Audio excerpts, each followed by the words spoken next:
So the solar storm is basically when the sun hits its 11-year cycle, it bursts off a bunch of radiation and lava on the surface of the sun.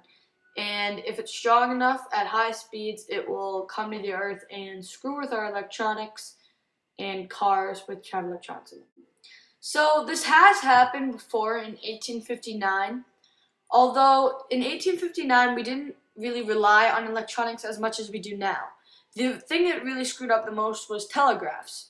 But now we're relying on electronics for things such as food, water, even simple things like toothbrushes. Things we take for granted are going to be gone. Stores are going to be closing, or people are going to be panicking and stealing stuff from you because they're panicking because they have no more food. You'd have to really store up because it's coming and it's coming bad.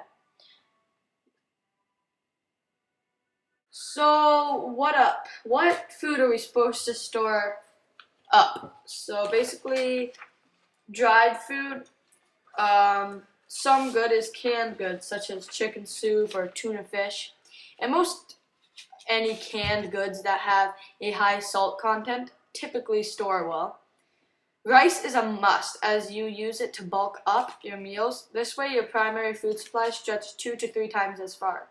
So plenty of rice is a key to making your other foods stretch really far. Frozen foods are a big no, as you may not have an electric power to run your deep freezer. Powdered milk, dehydrated potatoes, dried noodles, dried beans, peanut butter. Peanut butter is incredibly nutritious and delicious, and fairly inexpensive to boot.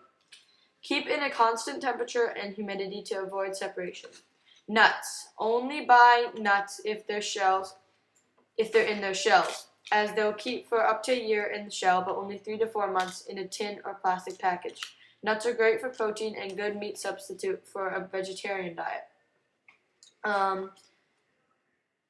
Also, chili. Chili is delicious, great as a topping on eggs, and it lasts pretty much all forever. It really doesn't go anywhere. So right now, I also have things like hot rods. They don't go bad very fast, so I just have them stored up for meat because I also have chili.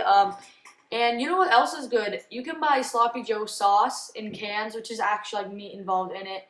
It's saucy meat.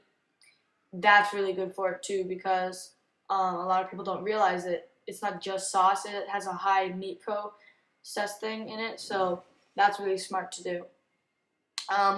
Also, I want to mention just a quick thing about water.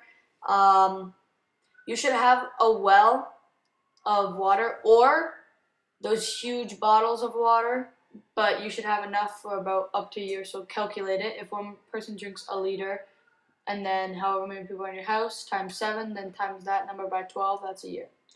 So really, yeah. I think other than that, that's basically all the food. Oh, by the way, you can have powdered food like the astronauts eat because, that'll be good for storage wise too because it's packed tight and it fills you up fairly well. I was just thinking about the rice. If you get it dried, how you will eat it because you can't eat it hard obviously, but I'm thinking soaking it. You can also make homemade ovens, which is really useful. Obviously, it's useful. You can make homemade ovens, etc. for that purpose and that purpose only because rice and things, fill the homemade oven with water, put the rice in, and there you go. That's your rice. Anyways, that's what food. So questions. If you guys have any more questions about the solar flare, or you guys want me to make any other video about any other storm, anything you want me to make a video about, I'll be happy to make it. Yeah, I hope you guys learned something from this video. I hope you're prepared, and have a great day, I guess.